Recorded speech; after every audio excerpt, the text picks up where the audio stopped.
vamos a proyectar un vídeo. Todavía no, Rafa. Tengo que hacer una pequeña advertencia para aquellos que sean sensibles. Vamos a proyectar un vídeo que refleja perfectamente una parte de nuestro estudio. Salen serpientes.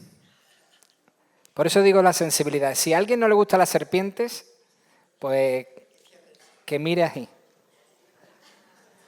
Es un vídeo sencillo. Es lo que hoy se conoce como un, a ver si lo digo bien, un short. ¿Sí? Un short es un vídeo corto, ¿verdad? Muy cortito, dura segundos, pero ilustra este vídeo de la naturaleza perfectamente una parte de nuestro estudio. Yo quiero pediros que prestéis atención al vídeo, si es que verdad no os importa mirar, porque viendo el vídeo ya tenemos el 50% de la predicación. Si queréis que nos vayamos en 5 minutos, mirad el vídeo con atención y espero que no os produzca ningún tipo de problema, sino que aprendáis y disfrutéis. ¿Estamos listos, Rafa? Vamos a ello.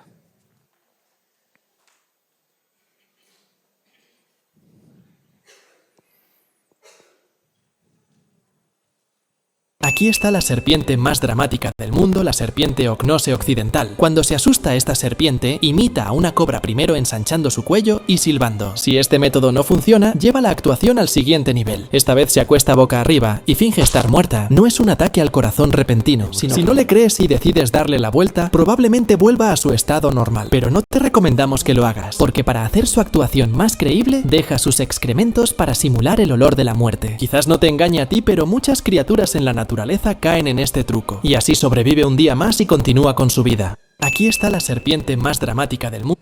No hace falta 2 veces, Rafa, con una es suficiente. Es un vídeo rápido, como veis, pero nos habla de una serpiente curiosa. Se llama serpiente Hot Nose. Esta serpiente, como habéis podido observar, si no habéis dado cuenta, yo os lo explico, tiene 2 armas muy eficaces y fuertes. 2 armas que le ayudan a sobrevivir y a seguir hacia adelante.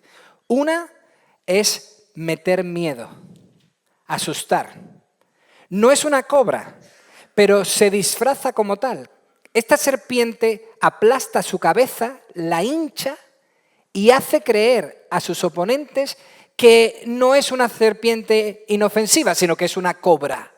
Cuando el oponente la ve hinchar la cabeza, piensa que el animal que tiene delante es una cobra. Por lo tanto, asusta, mete miedo, hace creer a los otros que es más fuerte de lo que realmente es. Y el otro arma que esta serpiente utiliza es muy efectiva. Se hace la muerta. Sí, se hace como que no está viva y por lo tanto es inofensiva. Los enemigos pueden pasar a su lado, pensar que está muerta, que no está ahí y seguir hacia adelante como si nada. Pues bien, hermanos, esas son precisamente las 2 armas más potentes del diablo. Esas son las 2 armas más potentes que el enemigo usa contra nosotros. Una, meternos miedo, meter dudas, asustarnos, hacernos creer que es más grande de lo que realmente es. Y 2, y esta es muy peligrosa, hacerse el muerto.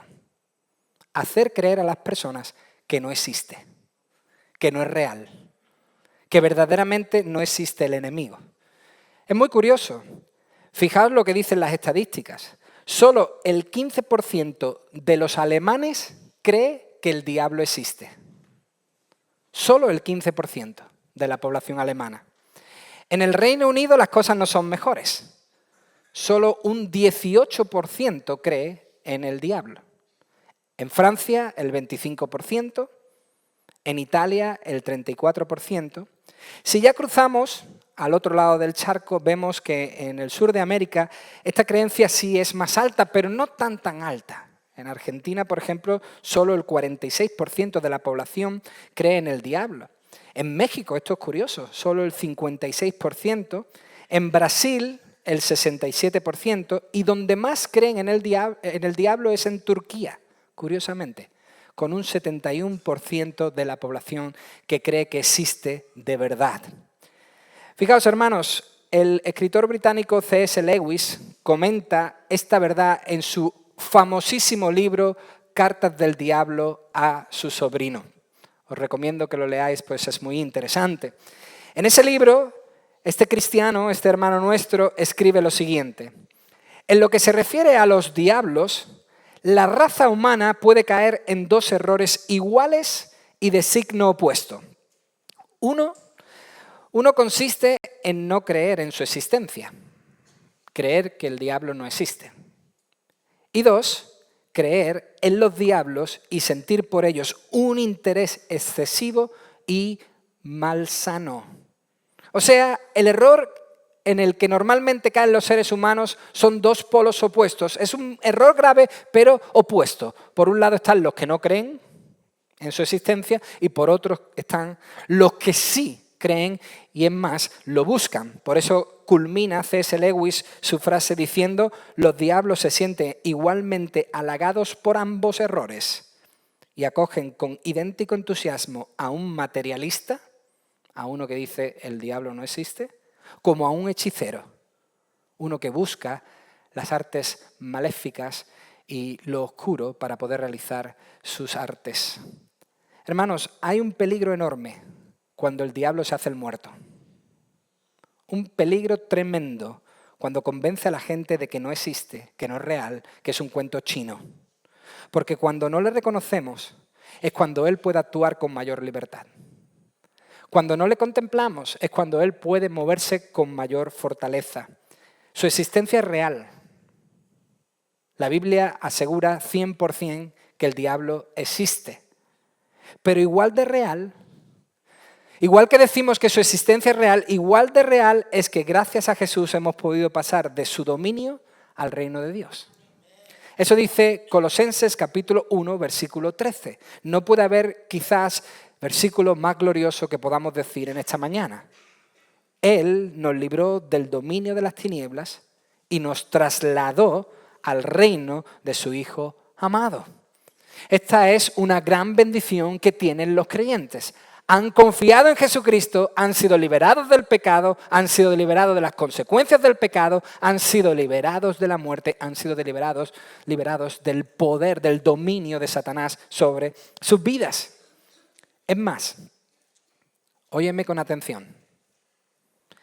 Esta es la única protección que el ser humano tiene sobre el poder del diablo. Jesucristo. Esa es la única protección que los seres humanos tenemos sobre el mal, el Señor Jesús. La gente asume que no existe, que no se ve su influencia, que no se ve su poder, que fíjate que bien nos van las cosas, por lo tanto eso debe ser un cuento chino, el mal no existe, pero no entienden que esto es gracias a que el reino de Dios ha llegado. Las dos cosas son verdad al mismo tiempo. El diablo existe, cierto. Su influencia no es tan visible, cierto. Por lo menos en nuestra zona, por lo menos en nuestro país. Su influencia no es tan visible porque el reino de Dios ha llegado a nuestro país. Por eso no se ve, pero es real. De hecho, hermanos, esta es la certeza cristiana, esta es la esperanza cristiana, esta es la convicción cristiana, lo que Dios dijo ya en el principio, Génesis capítulo 3, versículo 15, lo que el propio Dios le dijo a la serpiente: nacerá uno de una mujer que te herirá en la cabeza. Acabará contigo, acabará con tu dominio. Lo que posteriormente confirma y afirma el apóstol Pablo en Romanos 16:20 cuando dice: y el Dios de paz, atentos, el Dios de paz, no de tormenta, no de guerra, sino el Dios de paz, nuestro Dios, aplastará pronto a Satanás debajo de vuestros pies. Hermanos, estas son realidades, verdades que a veces no las pensamos. No las meditamos. Por eso es bueno que nos encontremos con textos como el de hoy, que nos ayudan a poder meditar, pensar en estas cosas y fortalecer nuestra fe. Yo os invito a que abráis vuestra Biblia por el Evangelio de Marcos, capítulo 5. Hoy nos encontramos con esto que acabamos de ver y espero que la palabra del Señor pueda traer a vuestras vidas una convicción tan fuerte que no haya temor, sino solo adoración y agradecimiento. Dice así el Evangelio de Marcos, capítulo 5, versículo 1.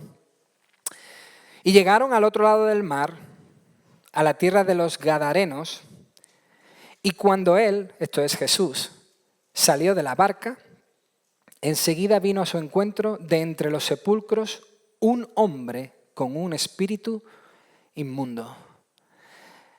Eso es lo que nos encontramos hoy. Ese es nuestro texto de hoy y pedimos que el Señor nos ayude a entenderlo, que podamos comprender cada palabra de lo que Él tiene para nosotros en esta mañana. Oramos y pedimos su bendición. Padre, gracias. Hoy te adoramos una vez más porque tú eres nuestro Salvador. ¿De cuánto nos has sacado, Señor? A ti la gloria, a ti el honor, por haber roto nuestras cadenas, por habernos hecho libres. Gracias, Jesús, por haber pagado por nuestra libertad. Por eso, hoy que somos libres, nuestra boca pueda confesar que Jesús es el Señor. Hoy, porque somos libres, nuestra rodilla se puede doblar ante el Rey, ante el verdadero Dios, y nuestra boca puede decir gracias, adorarte y alabarte porque hemos sido hechos libres. Solo si el Espíritu Santo nos liberta podremos decir que Jesús es el Hijo de Dios. Yo te ruego, Señor, que si entre nosotros en esta mañana hay personas que aún no han confesado a Jesús como su Señor, que tú les liberes. Que tu palabra sea eficaz, poderosa en esta mañana y toque los corazones de los que estamos aquí. Confiamos en ella porque es tu palabra. Eres tú quien nos habla y te pido que lo hagas con poder. Interven en este estudio, Señor. Te lo ruego en el nombre de Jesús. Amén. Después de la tormenta llega... Sí, pero no en el caso de Jesús. Para Jesús, después de la tormenta, llega aún más tormenta. Acordaos, después de haber callado al mar y las olas, que fue lo último que vimos en el capítulo 4, versículo 35 al 41, después de que Jesús calmase la tormenta con su boca, ahora una vez más va a calmar el poder del diablo. Ahora no va a mostrar su autoridad sobre el mar y sobre la naturaleza, sino sobre el diablo, sobre el enemigo. Una vez más va a enmudecer su poder. Lo va a silenciar de una tajada. La barca que pasó por la tormenta en el mar de Galilea llega a salvo con todos los tripulantes que la abordaron sin un solo rasguño, dice el texto, a la región de Decápolis. Decápolis es una área al otro lado del mar de Galilea compuesta por 10 ciudades, Decápolis, eso es lo que significa esa palabra, principalmente ciudades helenas, o sea, griego-gentiles. Había judíos en ellas, pero eran dominadas, controladas, culturalmente arraigadas en la cultura helena y tenían esta gran influencia griega. Curiosamente, siempre hemos pensado que es Gadara donde Jesús llega, que es a Gadara donde llega la barca. Pero hermanos, el mapa dice que la ciudad de Gadara, una de esas de la Decápolis, estaba más en el interior y no en la costa.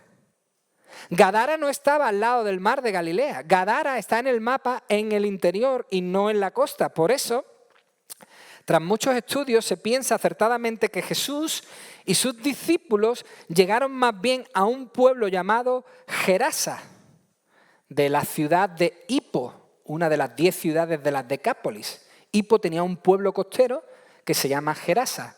Por eso, en algunas traducciones, quizás la tenéis delante vosotros, dice que este era el endemoniado Geraseno o Gergeseno. Y yo creo que es acertado que se diga eso, que esta persona era de Gerasa, es lo más lógico.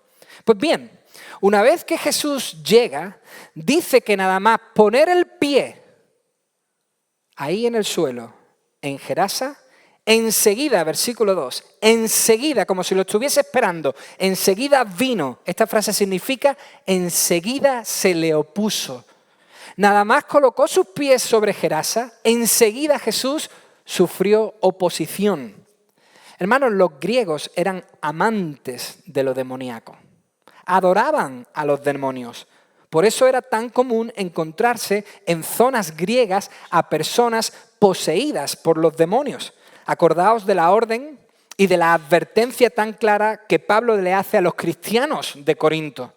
¿Os acordáis de la advertencia que él le hizo cuando estudiamos Primera de Corintios, capítulo 10, versículo 20? Pablo lo deja clarísimo y le dice a los hermanos de la iglesia, digo que lo que los gentiles sacrifican, lo sacrifican a los demonios y no a Dios. No quiero que vosotros seáis partícipes con los demonios. Los griegos son amantes de los rituales demoníacos, de ir a los templos y ofrecer sacrificios a los demonios. Les encanta eso, pero vosotros sois cristianos. No, haced lo mismo, le dice Pablo. ¿Y por qué lo hacían? Porque les encantaba estar poseídos por los demonios. Pues eso les hacía aparentar ser más fuertes. Estar poseído por un demonio para los griegos era algo bueno porque les hacía parecer más grande que los demás. Este endemoniado, dice el versículo 2, vivía en los sepulcros y con sepulcros no debemos pensar en un terreno grande de tierra con muchas tumbas ahí. No, en ese tiempo los sepulcros eran cuevas en los acantilados. Este endemoniado vivía en una de esas cuevas como la que se utilizó para enterrar al propio Señor Jesucristo, una cueva. Pues ahí vivía él en las cuevas y era vecino, dice el texto paralelo que comenta también esta historia de Lucas capítulo 8, versículo 27. Por lo tanto, este era un vecino de Gerasa, conocido como el endemoniado del pueblo. Todo el mundo sabía quién era. Todo el mundo conocía su situación. Todo el mundo ya había experimentado algún encuentro con este hombre. Todo el mundo sabía que en los sepulcros, ahí, en las rocas, en las cuevas donde se enterraba la gente, había uno que estaba endemoniado. Y dice el versículo 3, que tenía su morada ahí en los sepulcros, y nadie podía ya atarlo ni aun con cadenas, porque muchas veces había sido atado con grillos y cadenas. De esa hemos cantado hoy, ¿verdad? Estas son las cadenas. Estas eran literalmente cadenas de hierro, atado con cadenas. Pero él había roto las cadenas y destrozado los grillos y nadie era tan fuerte como para dominarlo. Parecía que tenía un superpoder. Parecía ser un ser superior. Era como si el demonio le hiciera más fuerte y por eso a algunos, como he dicho, les encantaba estar poseídos por los demonios. Para ellos era como tomar esteroides. Los esteroides te hacen más fuerte, te hacen recuperar más musculatura, estar como más cachas. Para estos, los demonios eran esteroides. El error está en creer que esto se puede controlar. Ese es el grave error que cometían los griegos. Pensaban que eran ellos los que controlaban a los demonios. No habían caído en la cuenta que eran los demonios los que les controlaban a ellos. Pensaban que esto les hacía bien. Y era todo lo contrario, les destruía por completo. Ignoraban las consecuencias. Ya lo dijo Jesús en Juan 10:10. El diablo solo viene para robar, matar y destruir. No hay nada bueno que quiera ofrecerte. No hay nada bueno que quiera darte. No hay nada bueno que quiera proponerte. Todo lo que te va a proponer, todo lo que te va a ofrecer, todo lo que te va a entregar es para tu mal. Nada de lo que dice es verdad, nada de lo que dice es bueno, nada de lo que dice tiene un buen propósito. Todo es para destruirte. Y los griegos lo ignoraban el poder de estas criaturas. Fijaos, en Hechos capítulo 19 vemos una historia muy parecida en su contexto y vemos el poder de estos poseídos. Dice Hechos 19:13 que también algunos de los judíos, exorcistas ambulantes, trataron de invocar el nombre del Señor Jesús sobre los que tenían espíritus malos, diciendo, os ordeno por Jesús, a quien Pablo predica. Y 7 hijos de un tal Esceva, uno de los principales sacerdotes judíos, eran los que hacían esto. Estos 7 iban por ahí intentando echar demonios, intentando hacer exorcismos a las personas que estaban endemoniadas, diciendo, te imploro, te ordeno en nombre de Jesús, a quien predica Pablo. Estos iban por ahí de esa forma. Pero fijaos, versículo 15. Pero el espíritu malo, en esta ocasión, le respondía a estos 7 y les dijo, a Jesús conozco y sé quién es Pablo, pero vosotros, ¿quién sois? Y el hombre en quien estaba el espíritu malo, atentos, se lanzó sobre ellos y dominó a los 7 y pudo más que ellos, de manera que huyeron de aquella casa desnudos y heridos. Y supieron esto todos los habitantes de Éfeso, tanto judíos como griegos, y el temor se apoderó de todos ellos, y el nombre del Señor era exaltado. Estos endemoniados tienen un poder mayor. Por eso este podía romper cadenas. Ni las cadenas le podían frenar. Era fuerte. Fijaos si era fuerte. Dice el versículo 5 que siempre, noche y día, sin descanso, andaba entre los sepulcros y en los montes, dando gritos, intentando meter miedo, e hiriéndose con piedras. Hermanos, esta persona que tenemos por delante es el poseído de los poseídos. Lamentablemente es un ejemplo de una gran posesión demoníaca. El poseído de los poseídos. El nuevo comentario americano de la Escritura dice: la descripción de este pobre hombre enfatiza 3 cosas. Una, la destrucción de su personalidad. 2, el exilio. Y 3, el tratamiento brutal que había recibido de la gente. Eso es lo que ocurre cuando una persona es poseída. Todo lo contrario a lo que los griegos pensaban que ocurría cuando un demonio te poseía. ¿Por qué? Porque, hermanos, los demonios no respetan la vida humana. Tienen 0 aprecio por la vida humana. Tienen 0 amor, cariño, afecto por la vida humana. De hecho, la quieren destrozar a toda costa. Llevan a las personas a un camino incluso de la autodestrucción. La persona pierde todo control hasta el punto de hacerse daño a sí misma y querer acabar con su propia vida. Eso es lo que vemos aquí. Pero ¿qué intención tienen los demonios cuando poseen a una persona? ¿Cuál es su intención con todo esto? ¿Qué es lo que quieren hacer? ¿Qué es lo que están buscando? Pues hermanos, los demonios se apoderan de cuerpos humanos para poder llegar a hacer el mal también en la esfera donde no tienen poder alguno, en la esfera de lo físico. Ahí donde no tienen poder, ellos quieren entrar para que también ahí en la esfera de lo físico puedan hacer daño físico. Pensemos en Judas, por ejemplo. Judas, uno de los 12, por estar siempre alrededor del pecado, cayendo en pecado, acordaos que la palabra del Señor en los evangelios nos presenta a Judas como uno amante del dinero por encima de todas las cosas, por encima de todas las personas, un hombre codicioso que prefería antes el dinero que el bienestar de una persona, un hombre que no confió en Jesucristo, que no confió en el mensaje que Jesucristo trajo. Por estar siempre cayendo en pecado, Judas fue la diana perfecta para Satanás. Aprovechó el acceso concedido y se apoderó de Judas para así poder dañar físicamente ¿a quién? ¿A quién? A Jesús.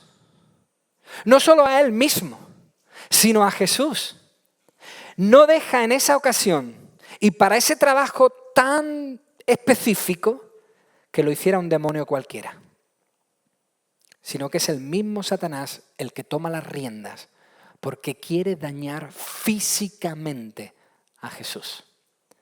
Dice Lucas capítulo 22, versículo 3, que entonces Satanás, no un demonio, Satanás mismo entró en Judas, llamado Iscariote, que pertenecía al número de los 12, y él fue y discutió con los principales sacerdotes y con los oficiales sobre cómo se lo entregaría.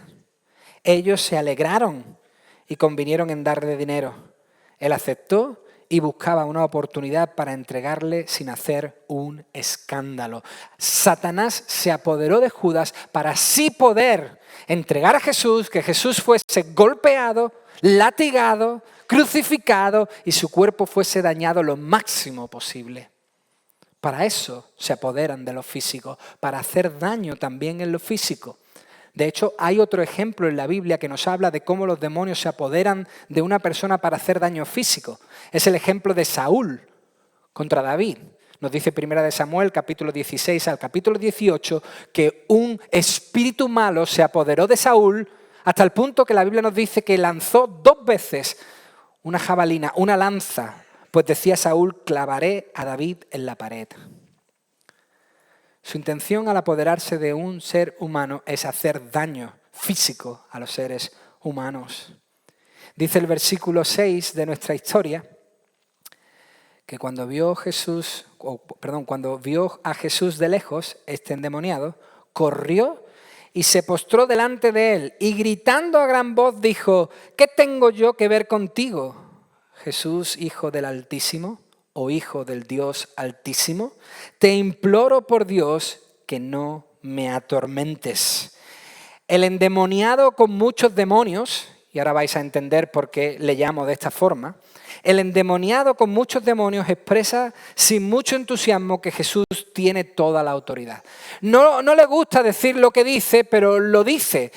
Deja claro que Jesús es superior. De hecho, el comentarista Franz dice algo muy interesante. Dice, dos poderes espirituales están en contraste aquí. Y es el propio hombre endemoniado quien deja claro cuál es el superior. Aquí hay dos poderes espirituales que se enfrentan, pero uno de ellos declara quién es más grande. Uno de ellos es el que dice cuál es superior. Estos demonios se dan cuenta que alguien más grande ha llegado a su tierra, que alguien más poderoso está delante de ellos. Pero la pleitesía no dura mucho tiempo. No nos confundamos, hermanos. Esto no es un culto de adoración. No. La pleitesía dura un segundo. Dice el versículo 7 que rápidamente este demonio intenta intimidar a Jesús. Sí, porque la pregunta del versículo 7 es en realidad la siguiente: ¿qué tenemos tú y yo? En otras palabras, ¿dónde nos vemos y nos peleamos? Como decimos aquí en Andalucía, le echó cara. Eso es lo que hizo este demonio, este endemoniado, le echó cara al Señor Jesús. Es el típico te espero en la calle. Cuando tú quieras, tú y yo solos, y te vas a enterar. Intentó intimidar al Señor Jesucristo.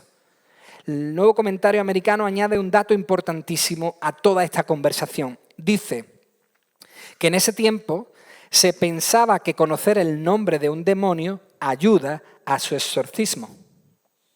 También se pensaba que usar el nombre del exorcista lo impedía. O sea, el uso de los nombres, conocer los nombres y decirlos muestran cierta intimidación. Eso ocurre en nuestras casas, ¿verdad? ¿Qué es lo primero que queremos decirle a nuestro hijo cuando estamos enfadados con ellos? Su nombre, ¿verdad? ¡Sofía! Y Sofía se pone como un palo. ¡Bum! Ya simplemente decir su nombre, pronunciar su nombre, ella ya sabe que algo ha ocurrido. Pronunciar los nombres tiene esa intención. Por eso este demonio o estos demonios dicen, sabemos quién eres.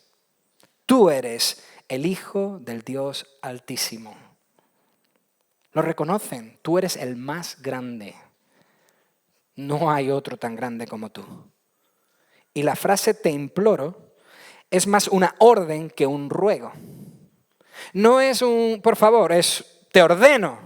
En definitiva, hermanos, está intentando controlar la situación. Este demonio está gastando sus últimos cartuchos y quiere controlar este momento.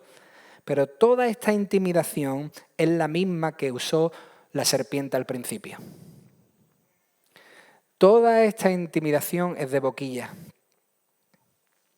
Aquí los demonios se hacían una cobra. A ver si podían de alguna manera meter miedo al Señor Jesús. Digo que es de boquilla porque la última frase del versículo 7 es demoledora. Pues le dicen, no me atormentes. El texto paralelo de Mateo, que también recoge esta historia en el capítulo 8, añade, no me atormentes antes de tiempo. Estos demonios temían, estaban aterrados de que Jesús hubiese llegado para que antes de tiempo les castigara. ¿Y qué es lo que está preparado para ellos según el propio Señor Jesucristo en Mateo capítulo 25, versículo 41? El fuego eterno que ha sido preparado para el diablo y sus ángeles. Estos estaban aterrorizados. Dicen, ¿ahí ya va a ocurrir? ¿Es este el momento? ¿Ya vas a poner fin a nuestras vidas? Dice el versículo 8, porque Jesús dice todo esto, se enfrenta a él, le quiere intimidar, porque Jesús le decía, sal del hombre, espíritu inmundo. Hermanos, Jesús no perdió el tiempo. Jesús no fue a hablar, Jesús no fue a mantener un coloquio con este hombre. Jesús, mientras hablaba, actuaba. Jesús es un hombre que puede hacer dos cosas a la vez. Es capaz de hablar y actuar al mismo tiempo. Y lo demuestra, habla y actúa, habla y hace. Fue directamente a liberar a este hombre. Directamente, no perdió el tiempo. Su máxima preocupación fue el bien de esa persona. Dice el versículo 9 que le preguntó, ¿cómo te llamas? Y otra vez el bravucón dijo, me llamo Legión, porque somos muchos. Hermanos, es impresionante, ¿verdad? ¿Os dais cuenta? Es impresionante la posesión demoníaca. Es impresionante hasta dónde puede llegar este mal. Tal es el control sobre la persona que usan su voz y su mente para mantener una conversación lógica con otra persona. Pueden oír la pregunta de Jesús, razonarla y contestarla. Es impresionante hasta dónde llega su dominio. Y como he dicho, son unos bravucones y responden, somos legión, como intentando intimidar otra vez a Jesús. Por supuesto, conociendo su naturaleza, estaban mintiendo. Nadie les cree. Estaban diciendo una mentira. O sea, estaban exagerando. Eran unos exagerados porque serían muchos, pero no una legión. Una legión eran 6.000 soldados. Por lo tanto, no podemos pensar que había 6.000 demonios. Había muchos, pero no tantos. Estaba intentando meter miedo a Jesús, pero se olvidaron que Jesús es capaz de llamar a 12 legiones de ángeles. No soldados, 12 legiones de ángeles, como el Señor Jesús le dijo a Pedro en el huerto de Getsemaní, ¿verdad? Cuando Pedro usa la espada, el Señor le dice, hey Pedro, ahora no es tiempo de la espada. Pedro, ¿no sabes tú que yo puedo orar, pedirle a mi Padre que mande 12 legiones de ángeles y esto se acabaría en un segundo? Además no necesitaba el Señor 12 legiones de ángeles, os lo aseguro. Con un solo ángel hubiese sido suficiente. Eso nos dice Primera de Reyes, capítulo 18, que un solo ángel destruyó a 185.000 soldados. Este se había olvidado quién tenía delante. Este se creía que diciéndole somos legión iba a amedrentar a Jesús. Versículo 10. Dice entonces, viendo que no funcionaba, le rogaba con insistencia que no los enviara fuera de la tierra. No querían irse. Le rogaban. Ahora ya no le intimidan. Ahora ya no le echan cara. Ahora le ruegan. Por favor, no nos hagas salir de este territorio. No nos envíes fuera de Decápolis. ¿Por qué? Porque controlaban Decápolis. Porque aún el Evangelio, el reino de Dios, no había llegado a esa zona. Por lo tanto, era una zona controlada por ellos. Dominaban allí. Era su pequeño reino. Allí eran buscados, allí eran deseados, ahí eran admirados. Vivían cómodos en esa zona. Por eso le dicen, no nos saques de aquí. Mándanos a alguna otra ciudad de Decápolis, pero no nos saques de esta zona. Y dice el versículo 11 que había allí una gran piara de cerdos paciendo junto al monte. Y los demonios le rogaron diciendo, envíanos a los cerdos para que entremos en ellos. Y él les dio permiso. Y saliendo los espíritus inmundos, entraron en los cerdos. Y la piara, unos 2.000, se precipitó por un despeñadero al mar. Y en el mar se ahogaron. ¡Wow! Al ver el tremendo poder de Jesús, al ver que Jesús no se achantaba, sino todo lo contrario, al ver que su intimidación no funcionaba, intentan ahora negociar con Jesús. Tratan de llegar a un acuerdo beneficioso para ambos. Los demonios reconocen su derrota, pero intentan obtener una compensación. Sí, hemos perdido, pero ¿qué nos podemos llevar? Y que la historia hable de cerdos, que en esta historia los cerdos sean protagonistas nos deja algo muy claro. Jesús no estaba en territorio judío, estaba en territorio gentil. Porque los judíos no criaban cerdos. De hecho, para ellos el cerdo era un animal impuro. Por lo tanto, Jesús está en territorio gentil, en territorio griego. Y al darles permiso, en el versículo 13, al dejar entrar en los cerdos a estos demonios, se nos hace ver una cosa. Hay algo muy importante en este versículo 13. Al darles Jesús permiso para que fueran a los cerdos, se estaba demostrando algo muy importante. Que el hombre había sido liberado. Que ellos ya no estaban al control de ese hombre. Que las cadenas se habían roto. Pero no las cadenas de hierro, las cadenas de su alma. El que controlaba y tenía esclavizada esa alma, ya no era dueño de ese alma. Ese hombre había sido liberado y la demostración es que los demonios van a los cerdos.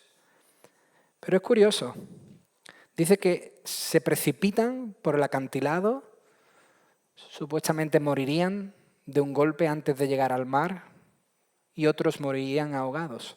Eran 2000 cerdos. Vaya pérdida, ¿verdad? 2000 cerdos. Hermanos, los espíritus no murieron. Los que mueren no son los espíritus. Los que murieron fueron los cerdos. Pero preguntémonos, ¿por qué los despeñaron? ¿Por qué tomar a los cerdos y tirarse por el precipicio? ¿Por qué ocurrió eso? La respuesta a esta pregunta nos va a ayudar a entender cuál fue el propósito de despeñarse. Versículo 14 dice, y los que cuidaban los cerdos huyeron a la ciudad y lo contaron en la ciudad y por los campos. A todo el mundo se lo dijeron. Y la gente vino a ver qué era lo que había sucedido. Y vinieron a Jesús y vieron al que había estado endemoniado. ¿Cómo? Sentado, vestido y en su cabal juicio. El mismo que había tenido la legión ahora estaba en estas condiciones y dice el texto, y tuvieron miedo. Y los que lo habían visto, les describieron cómo le había sucedido esto al endemoniado. Y lo de los cerdos. Hermanos, esto es lo que el Evangelio de Jesucristo trae a este mundo. Esta es la bendición que ha traído el reino de Dios a esta tierra. Esta es la gran bendición que el reino de Dios ha dejado en este planeta. ¿Cuál? Cabal juicio.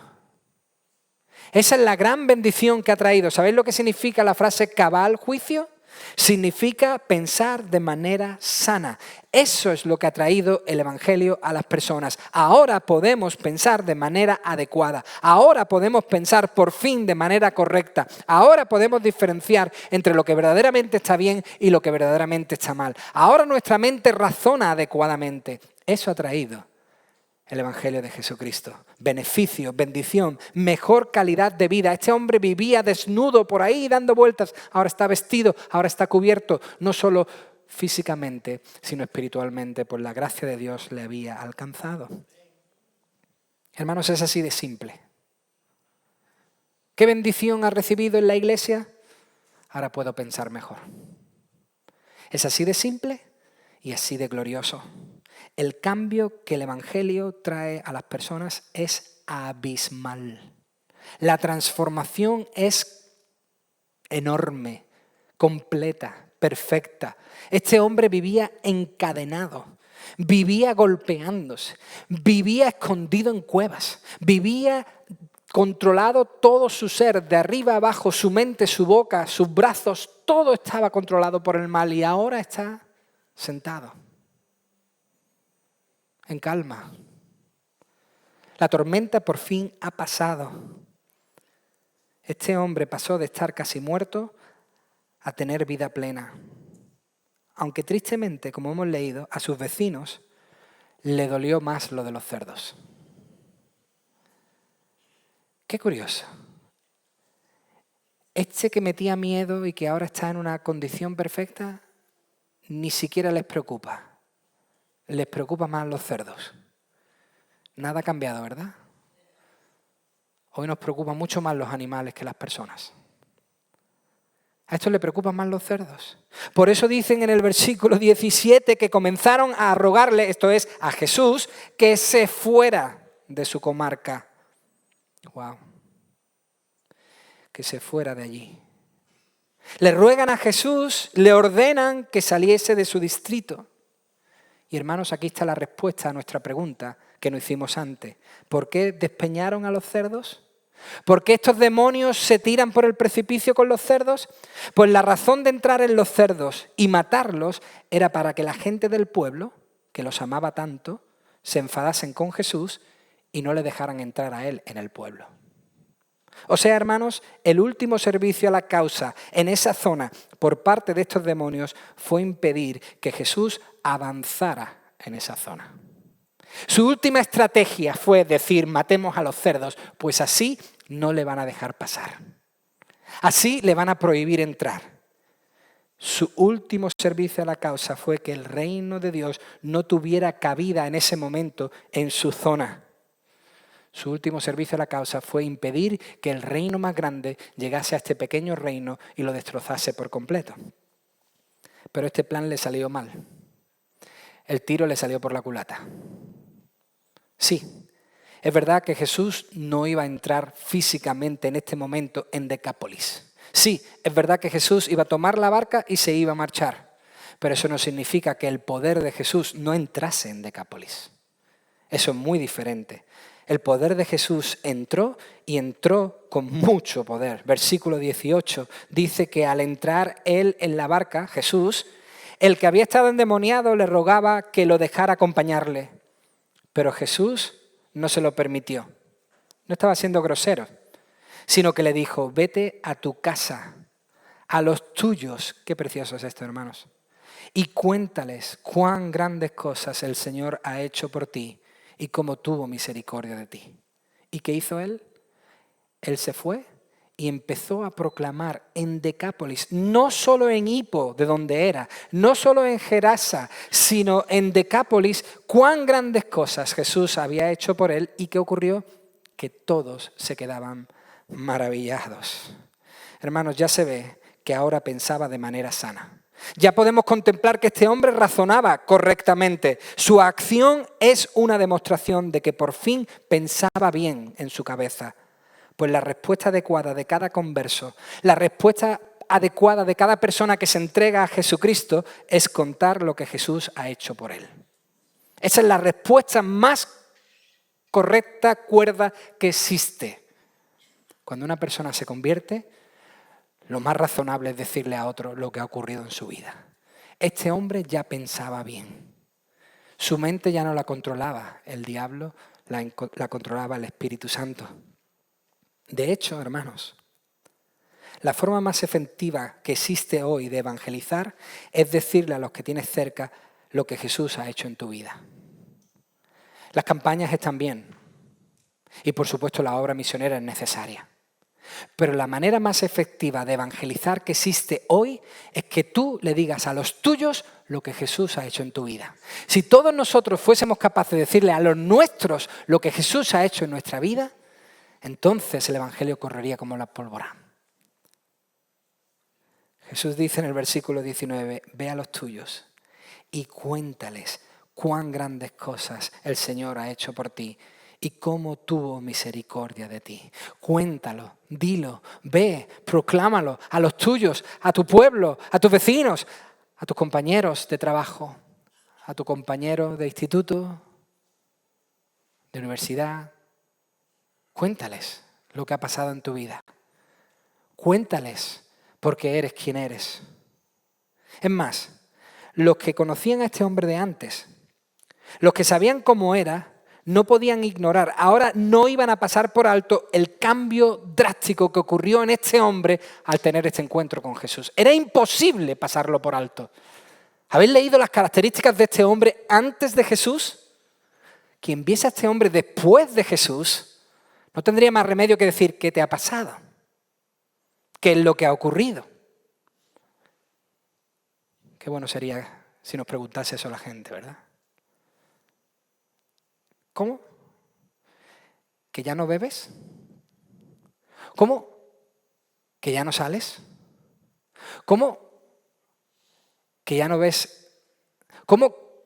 Si fuésemos capaces de tener un testimonio eficaz donde demostrásemos el poder de Dios en nuestras vidas, sería la gente la que preguntaría ¿qué es lo que ha pasado?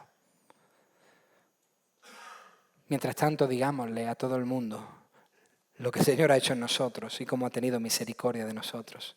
Hermanos, Jesús fue a esta zona no solo para sanar a este hombre. Jesús fue a este puerto marítimo no solo para liberar a este endemoniado, sino a toda Decápolis. Jesús demuestra con esta acción que el reino de los cielos llegó también para todas las naciones y no solo para las ovejas perdidas de Israel. Aquí Jesús está demostrando al final que el evangelio es para todo el mundo, que la buena noticia era para todo el mundo, para judíos y para gentiles. De hecho, la próxima vez que Jesús aparezca en Decápolis, los habitantes de aquel lugar le pedirán que sane a un enfermo, a un hombre sordo. Y el resultado de esa sanación será que la proclamación y el asombro sean aún mayores. La próxima vez que Jesús pise Decápolis, ya Él será conocido. Y le rogarán los de Decápolis, los gentiles, sana a este hombre. Tú tienes el poder.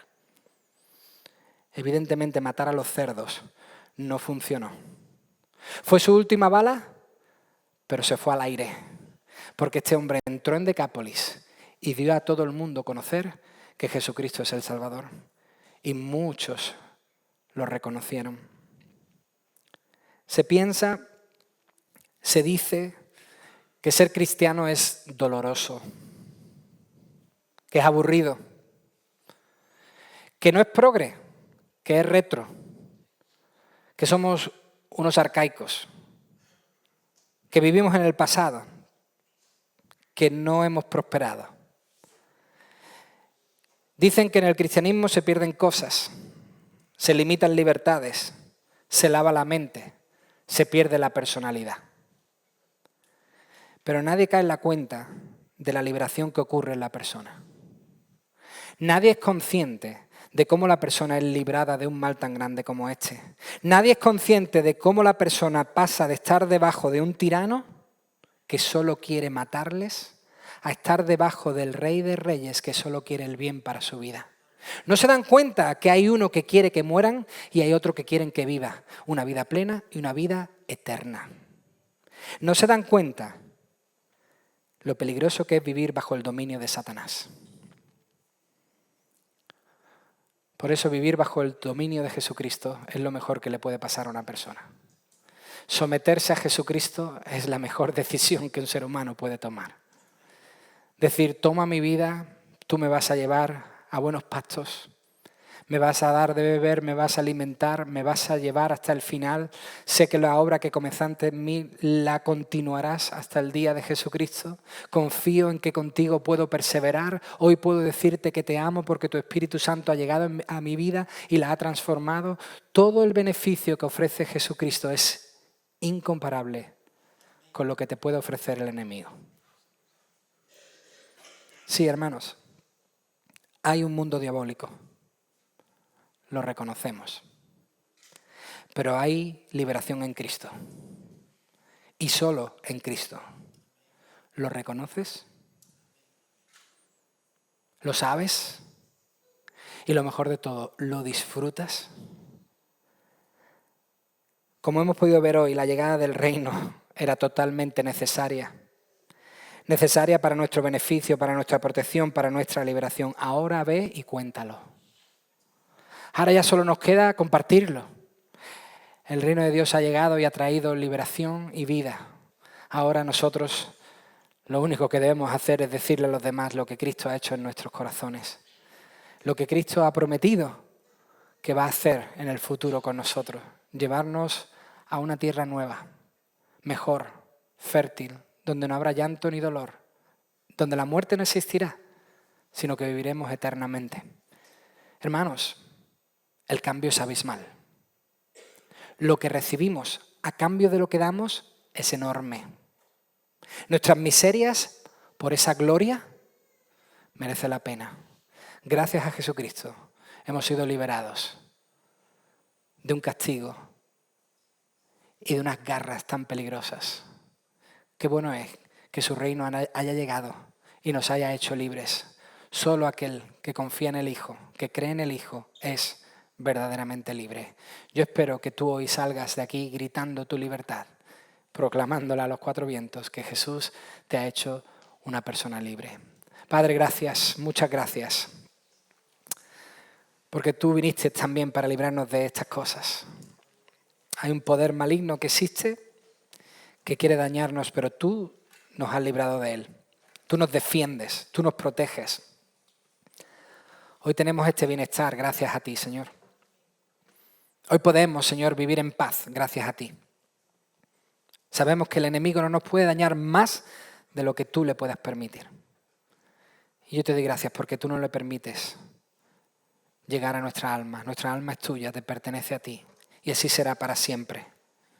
Tú la has tomado en tu mano y nadie la arrebatará de tu mano. A ti la gloria y a ti el honor, Señor. Bendito seas. Gracias, Señor, por tan buen regalo, por la vida eterna. Gracias, Jesús, por tu liberación. Yo te pido, Señor, que si entre nosotros aún no hay personas que hayan podido experimentar esa liberación, te ruego que tu poder lo haga posible. Que el corazón de piedra se convierta en uno de carne, que su mente sea transformada y pueda salir de aquí gozosa cantando que es nueva criatura, pues tú has entrado en su corazón. Padre, gracias por esta palabra que nos anima. Ayúdanos a poder compartirla con otros que aún no te conocen. Llévanos como iglesia a poder dar la buena nueva allí donde tú nos pongas. Te lo ruego en el nombre de Jesús. Amén.